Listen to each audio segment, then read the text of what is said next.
Hi viewers, south Africa T20யோட எல்லா மேட்சஸ்க்கு பார்த்தீங்கன்னா நம்ம நியூமராலஜி பேஸில் டீம் ப்ரெசென்ட் பண்ணி கொடுத்துட்ருக்கோம். அந்த வகையில் நம்ம இன்னைக்கு பார்க்க போகிறது சவுத் ஆப்பிரிக்கா T20, அதாவது SA T20யோட ஃபைனல் மேட்ச். இந்த மேட்ச்சில் MI கேப் டவுனும் சன்ரைசர்ஸ் ஈஸ்டர்ன் கேப்பும் ப்ளே பண்ணுறாங்க. இந்த மேட்ச் பிப்ரவரி 8 சனிக்கிழமை நைட் 9 மணிக்கு பார்த்தீங்கன்னா நம்ம ஊர் டைம் படி ஸ்டார்ட் ஆகுது. இந்த மேட்ச்சில் யாரெல்லாம் எப்படி பெர்ஃபார்ம் பண்ணுவாங்க, யார் எவ்வளோ ரன்ஸ் அடிப்பாங்க, யார் எவ்வளோ விக்கெட்ஸ் எடுப்பாங்க, யாரை கேப்டன் வைஸ் கேப்டன் போடலாம், யாரெல்லாம் ட்ரீம் டீம் வரதுக்கு வாய்ப்பு இருக்குன்னு ஒரு ஃபுல் மேட்ச் ப்ரெடிக்ஷன் இந்த வீடியோவில் பார்க்கலாம். இதுக்கு முன்னாடி 2 மேட்ச் நடந்துச்சு SA T20. அதுக்கு நான் வீடியோ போடுறத பற்றி சொல்லியிருந்தேன். இந்த SA T20ல தான் பார்த்தீங்கன்னா ஏகப்பட்ட சேஞ்ச் நடக்குது. ஒரு மேட்ச்சில் இருக்க பிளேயிங் அப்படியே பார்த்தீங்கன்னா மாற்றுறாங்க. 4-5 பேருக்கு மேலே பார்த்தீங்கன்னா மேட்ச் இருக்க மாட்டாங்க. பிப்ரவரி 4 நடந்த மேட்ச்சில் பார்த்தோம்னா வான்பரன் இல்லை, டி மாரேஸ் இல்லை, கிங்கிரி இல்லை, பால் ராயல்ஸில். அதே மாதிரி இந்த பக்கத்து MI சிட்டியில் பார்த்தோம்னா காலின் இங்கிரம் இல்லை, ஓமர் ஜாய் இல்லை, போர்ட்ஸ் இல்லை. இப்படி 7 to 10 பேர்கிட்ட பார்த்தீங்கன்னா டீமில் இல்லாமல் இருந்தால் எப்படி நம்ம கொடுக்குற ப்ரைஸை கரெக்டாக வரும். ஒரு மேட்ச் இருக்கிற பார்த்தீங்கன்னா அப்படியே சேஞ்ச் பண்ணிட்டாங்க. அதனால வீடியோவில் சொல்லியிருந்தேன், ஏகப்பட்ட பேர் சேஞ்ச் பண்ணிட்டாங்க. அதுக்கேற்ற மாதிரி டீம் போடுங்கன்னு சொல்லியிருந்தேன். இந்த பிப்ரவரி 4 பால் ராய்ஸ் MI மேட்ச்சில் நம்ம MI சைடு கொடுத்துருந்ததில் எல்லாருக்குமே பார்த்தீங்கன்னா கரெக்டாக வந்துருந்துச்சு.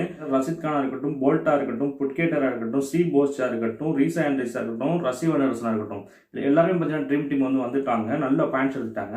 இப்போ ரஷித் கானும் போல்ட்லாம் 2 விக்கெட் பார்க்கும்போது 2 விக்கெட் எடுத்துருந்தாங்க. புட்கேட்டர் 2 விக்கெட் பார்த்துருந்தேன். ஆனால் அவர் பவுலிங் கொடுக்கல. பவுலிங் கொடுக்கலாம் எப்படி விக்கெட் எடுக்க முடியும்? அதே நான் அந்த வீடியோ சொல்லியிருப்பேன். ஆனால் புட்கேட்டர் பார்த்தீங்கன்னா நல்லா இருந்தனால அவர் பேட்டிங் வரப்போ பார்த்தீங்கன்னா பேட்டிங்கில் அடிச்சுட்டு ட்ரீம் டீம் வந்துட்டாரு. சி போச் 2 விக்கெட் பார்த்து அது மாதிரி 2 விக்கெட் எடுத்தாரு. இப்போ ரீசா ஆண்ட்ரிஸ் என்னன்னு பார்த்தீங்கன்னா ஒரு பேட்டிங்கே இறக்கல. எல்லாரும் இறக்கி விட்றாங்க, ரீசா ஆண்ட்ரிஸ் இறக்கவே இல்லை.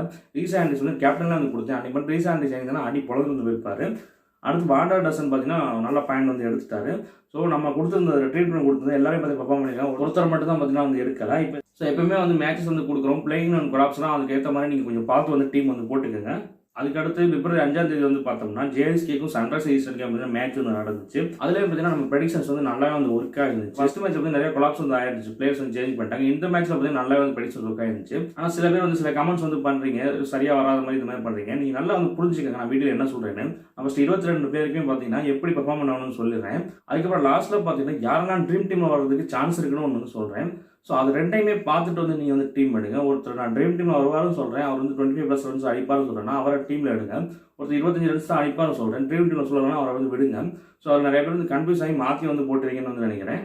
இப்போது இந்த மேட்ச்சில் கேப்டன் வைஸ் கேப்டனாக வந்தவங்க 2 பேருமே பார்த்தீங்கன்னா நம்ம கொடுத்துருந்தவங்க தான். இந்த மேட்ச் பார்த்தீங்கன்னா கேப்டன் வைஸ் கேப்டன் 3 பேர் கொடுத்துருந்தேன். அதுக்கு தீக்ஷனா பார்த்தீங்கன்னா 2 விக்கெட் எடுப்பாங்க, 1 விக்கெட் தான் எடுத்தார். ஆனால் பாயிண்ட் பார்த்தீங்கன்னா 48 பாயிண்ட் வந்துட்டார். அடுத்து டெனவன் பெரேரா பார்த்தீங்கன்னா கேப்டன் கொடுத்துருந்தேன். அவர் பார்த்தீங்கன்னா டீமில் இல்லை, இருந்திருந்தாருன்னா அன்றைக்கி JSK பார்த்தீங்கன்னா மேட்சே வின் பண்ணியிருக்கும். அன்றைக்கி பார்த்தீங்கன்னா டெனவன் பெரேரா இல்லாமல் போயிட்டார். அடுத்து சி ஓட்டன் பார்த்தீங்கன்னா கேப்டன் கொடுத்துருந்தேன். சி ஓட்டன் பார்த்தீங்கன்னா 84 பாயிண்ட் எடுத்திருந்தார். அவரோட பர்சன்டேஜ் பார்த்தீங்கன்னா வெறும் 43% தான் பார்த்தீங்கன்னா அவர் பிக்கே பண்ணியிருந்தாங்க. ஸோ அவரெல்லாம் நீங்கள் கேப்டன் போட்டு நீங்கள் ஸ்மால் லீக்ஸ்லாம் போட்டுருந்தீங்கன்னா எல்லாத்துலேயும் பார்த்தீங்கன்னா வின் பண்ணியிருப்பீங்க.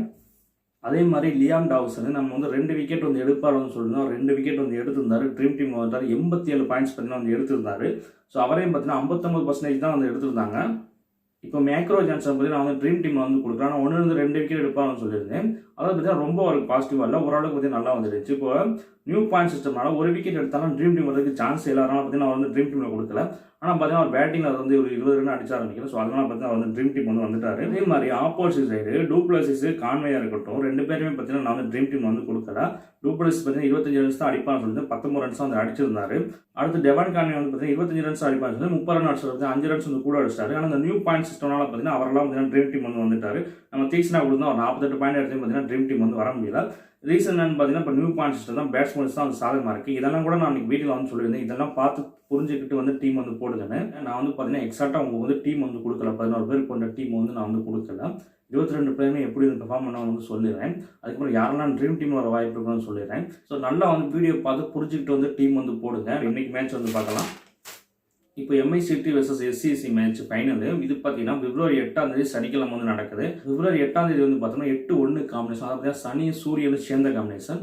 இப்போ சனியும் சூரியன் சேர்ந்து யாருக்கு நல்லா இருக்கும் பார்த்தீங்கன்னா புதனாச்சந்திரன் பார்த்தீங்கன்னா சூப்பராக இருக்கும். இப்போ நம்ம அதுபடி ப்ரெடிக்ஷன்ஸ் பார்க்கல. MI சிட்டியில் பார்த்தோம்னா ரிக்கல்டன் பார்த்தீங்கன்னா 20 ரன்ஸ் தான் அடிக்கிறதுக்கு சான்ஸ் இருக்குது. அது ரஸ்ஸி வாண்டர் டசன் பார்த்தீங்கன்னா ஒரு 25 ரன்ஸ் தான் அடிக்கிறதுக்கு சான்ஸ் இருக்குது. அடுத்து டிவால் பிரைஸ் பார்த்தீங்கன்னா அவர் பார்த்தீங்கன்னா 25 ரன்ஸ் தான் அடிப்பார். அடுத்து பார்த்தீங்கன்னா அட்டல் இவர் பார்த்தீங்கன்னா 30+ ரன்ஸ் அடிக்கிறதுக்கு சான்ஸ் இருக்குது. அடுத்து ஜி லிண்டே பார்த்தீங்கன்னா ஒரு 25+ ரன்ஸ் அடிப்பார். அடுத்து டி புட்கேட்டர் அவருக்கு பார்த்தீங்கன்னா பேட்டிங்கில் ஒரு 25 ரன்ஸ் அடிக்கிறதுக்கு வாய்ப்பு இருக்குது. பவுலிங் போட்டால் தான் விக்கெட்ஸ் வந்து எடுப்பார். ஆனால் அவருக்கு புட்கேட்டருக்கு பார்த்தீங்கன்னா ஒரு ஃபஸ்ட்டு மேட்ச்லேயே பார்த்தீங்கன்னா எஸ்ஏ T20 4-5 விக்கெட் வந்து எடுத்தார். ஆனால் அதுக்கு அடுத்த மேட்ச்லாம் அவருக்கு பவுலிங் வந்து கொடுக்க மாட்டாங்க. இடையில ஒரு மேட்ச் மட்டும் பார்த்தீங்கன்னா ஒரு ஓவர் தான் வந்து கொடுத்தாங்க. ஸோ எப்படின்னு பார்த்துக்கோங்க. அடுத்து ரீசா ஹெண்ட்ரிக்ஸ் 30+ ரன்ஸ் வந்து அடிப்பார். இவரை பார்த்தீங்கன்னா போன மேட்ச் இறக்கவே வந்து இல்லை. பவுலர்லாம் அதுக்கு வந்து இறக்கி வர்றாங்க, இவரை வந்து இறக்கி விடவே வந்து இல்லை. ஸோ பார்த்துக்கோங்க, ரொம்ப லோ ஆர்டர் தான் அவர் இறக்குறாங்கன்னா நீங்கள் எப்படின்னு பார்த்து டீம் மட்டும். ஆனால் பேட்டிங் வந்தாலும் நல்லா விளாடுறதுக்கு வாய்ப்பு இருக்குது. அடுத்து சி போஸ்ட் வந்து பார்த்தீங்கன்னா 2 விக்கெட் வந்து எடுப்பார். அது ரஷீத் கான் பார்த்தீங்கன்னா 1 விக்கெட் எடுக்கிறதுக்கு சான்ஸ் இருக்குது. அடுத்து ட்ரெண்ட் போல்ட் பார்த்தீங்கன்னா 1-2 விக்கெட் எடுக்கிறதுக்கு சான்ஸ் இருக்குது. லாஸ்ட்டாக ககிசோ ரபாடா 1 விக்கெட் வந்து எடுப்பார். நெக்ஸ்ட் எஸ்சிசி சன்ரைசர்ஸ் ஈஸ்டர்ன் கேப்பில் வந்து பார்த்தோம்னா டிடி ஜார்ஜ் 25 ரன்ஸ் அடிக்கிறதுக்கு வாய்ப்பு இருக்குது. அடுத்து டி பெட்டிங் வந்து பார்த்தீங்கன்னா 25+ ரன்ஸ் வந்து அடிப்பார். அடுத்து ஜே ஹெர்மன் பார்த்தீங்கன்னா 25+ ரன்ஸ் வந்து அடிப்பார். அடுத்து எய்டன் மார்க் வந்து 30+ ரன்ஸ் வந்து அடிப்பார். பவுலிங் பரவ பார்த்தீங்கன்னா 2+ விக்கெட்ஸ் வரைக்கும் பார்த்தீங்கன்னா எடுக்கிறதுக்கு சான்ஸ் வந்து இருக்குது. அடுத்து டி அபால் ஒரு 25+ ரன்ஸ் அடிக்கிறதுக்கு சான்ஸ் இருக்குது. அடுத்து ட்ரிஸ்டன் சப்ஸ் பார்த்தீங்கன்னா 30+ ரன்ஸ் வந்து அடிப்பார். அடுத்து மேக்ரோ ஜான்சன் பார்த்தீங்கன்னா 2 விக்கெட் எடுக்கிறதுக்கு வந்து சான்ஸ் வந்து இருக்குது. அடுத்து சி ஓட்டன் பார்த்தீங்கன்னா அவரும் 2 விக்கெட் வந்து எடுப்பார். அடுத்து பேட்மேன் பார்த்தீங்கன்னா 1 விக்கெட் தான் எடுக்கிற வாய்ப்பு வந்து இருக்குது. அடுத்து ரிச்சர்ட் கிளேசன் பார்த்தீங்கன்னா 1 விக்கெட் தான் எடுக்கிற வாய்ப்பு இருக்குது. அது லியாம் டாவ்சன் வந்து பார்த்தீங்கன்னா 2+ விக்கெட்ஸ் வந்து எடுப்பார். இப்போ எம்ஐசிலையும் எஸ்சிசியும் யாரெல்லாம் எப்படி வந்து பெர்ஃபார்ம் பண்ணணும் வந்து பார்த்தோம். நெக்ஸ்ட் யாரெல்லாம் ட்ரீம் டீம் வரதுக்கு வாய்ப்பு இருக்குது வந்து பார்க்கலாம். இப்போ எம்ஐசிட்டியில் வந்து பார்த்தோம்னா எஸ் அட்டல், டி புட்கேட்டர், Reeza Hendricks, J Bosch, Trent Boult இவங்கெல்லாம் பார்த்தீங்கன்னா ட்ரீம் டீம் வரதுக்கு வந்து வாய்ப்பு வந்து இருக்குது. ஜார்ஜ் லிண்டே பார்த்தீங்கன்னா ட்ரீம் டீம் வரதுக்கான அதிகப்படியான வாய்ப்பு வந்து இருக்குது. ஜி லிண்டே, டே புட்கேட்டர் 2 பேர்த்தில் பார்த்தீங்கன்னா யாருக்கு வந்து வாய்ப்பு வந்து இருக்கும், யார் பவுலிங் கொடுப்பாங்க, யார் பேட்டிங் வந்து சீக்கிரம் வந்து ஆடுவாங்க, அதை பார்த்து நீங்கள் வந்து எடுத்துக்கோங்க. இப்போ சன்ரைசர்ஸ் ஈஸ்டர்ன் கேப் எஸ்சிஸில் வந்து பார்த்தோம்னா பேட்மேன், ரிச்சர்ட் கிளேசன் 2 பேரை தவிர மிச்சம் எல்லா பிளேயர்ஸுமே பார்த்தீங்கன்னா ட்ரீம் டீம் வரதுக்கான அதிகப்படியான வாய்ப்பு வந்து இருக்குது. இருந்தாலும் ரொம்ப அதிகமாக ட்ரீம் டீம் வரதுக்கு யாருக்கெல்லாம் வாய்ப்பு இருக்குன்னு பார்த்தோம்னா J Hermann, Aiden Markram, Tristan Stubbs, மேக்ரோ Jansen, C Otten, Liam Dawson இவங்கெல்லாம் ட்ரீம் டீம் வரதுக்கு அதிகப்படியான சான்ஸ் வந்து இருக்குது. பேட்மேனுக்கு ரிச்சர்ட் கிளேசன் தவிர எல்லாருமே பார்த்தீங்கன்னா நல்லா வந்து இருக்குது. ட்ரீம் டீம் வரதுக்கான வாய்ப்பு அதிகமாகவே இருக்குது. ஸோ எப்படின்னு பார்த்து நீங்கள் வந்து டீம் வந்து போட்டுக்கோங்க. ஏன்னா இந்த டீம் எல்லாருக்கும் பார்த்தீங்கன்னா சூரியன் சம்மந்தப்படுறாரு, ராகு சம்மந்தப்படுறாரு, புதன் சம்மந்தப்படுறாரு. ஸோ 2-1 காம்பினேஷன் சந்திரன் சூரியனுக்கு பாசிட்டிவ் பண்ணக்கூடிய எல்லா கிரகங்களுமே பார்த்தீங்கன்னா இந்த எஸ்சிசி சைடு வந்து இருக்குது. ஸோ அதனால சொல்கிற எல்லாருக்குமே வந்து அதிகப்படியான வாய்ப்பு வந்து இருக்குது. இப்போ ஃபஸ்ட்டு 2 பேர் 3 பேரே பார்த்தீங்கன்னா டாப் ஆர்டர்லேயே பார்த்தீங்கன்னா பேட்டிங் ஆடி செகண்ட் பேட்டிங் இருக்கும், மேட்ச் வந்து முடிச்சுட்டு போயிடலாம். அது மாதிரி ஃபஸ்ட்டு பேட்டிங் முடித்தாலுமே ஒரு 4-5 பேர்த்துக்குள்ளே பார்த்தீங்கன்னா ரன்ஸ் வந்து அடிச்சுட்டு போகிற மாதிரி ஆகிறதுக்கும் வாய்ப்பு வந்து இருக்குது. ஸோ எப்படின்னு பார்த்து வந்து டீம் வந்து போட்டுக்கோங்க. நெக்ஸ்ட் யாரை வந்து கேப்டன் அண்ட் வைஸ் கேப்டனாக போடலாம் வந்து பார்க்கலாம். அதுபடி பார்க்குறப்போ இப்போ Aiden Markram, Tristan Stubbs, Liam Dawson இவங்க 3 பேரையும் பார்த்தீங்கன்னா கேப்டன் அண்ட் வைஸ் கேப்டன் வந்து ட்ரை பண்ணலாம். ஸோ ட்ரிஸ்டன் ஸ்டப்ஸ் பார்த்தீங்கன்னா லோ ஆர்டரில் தான் வந்து வருவார். ஸோ அதை வந்து பார்த்துக்கோங்க. இதே அதிகப்படியான டீம்ஸ் போகிறாங்க, வேறு கேப்டன் வைஸ் கேப்டன் சாய்ஸ் வந்து கொடுங்க வந்து கேட்டிங்கன்னா ரிஸ்கியாக நீங்கள் போகணும்னா ரீசா ஹெண்ட்ரிக்ஸ் கேப்டன் வந்து கொடுங்க. ரீசா ஹெண்ட்ரிக்ஸ் பார்த்தீங்கன்னா பேட்டிங் இறங்கணும், அப்போ தான் பார்த்தீங்கன்னா அடிப்பார். அவர் இறக்கி விடவே இல்லைன்னா அவர் பாயிண்ட்ஸ் எடுக்க போகிறதில்ல. ஸோ அதெல்லாம் வந்து பார்த்துக்கோங்க. அப்புறம் பார்த்தீங்கன்னா எஸ் அட்டல், இந்த எஸ் அட்டல் வந்து பார்த்தீங்கன்னா ரொம்ப லோ பர்சன்டேஜில் தான் வந்து இருப்பார். ஸோ அவருக்கும் பார்த்தீங்கன்னா நல்லா வந்துருக்கு, ஒரு 30+ ரன்ஸ் அடிக்கிறதுக்கு சான்ஸ் வந்துருக்கு. ஸோ அவரே வந்து ஒரு கேப்டன் வைஸ் கேப்டனா அதிகப்படியான டீம்ஸ் போகிறவங்க வந்து ட்ரை பண்ணி பாருங்கள். ஸோ இப்போ நான் சொன்னதெல்லாம் வச்சு ஒரு டீம் வந்து ஃபார்ம் பண்ணி வந்து போட்டிங்கன்னா ஒரு நல்ல ப்ரைஸ் வந்து வின் பண்ணலாம் நீங்கள்.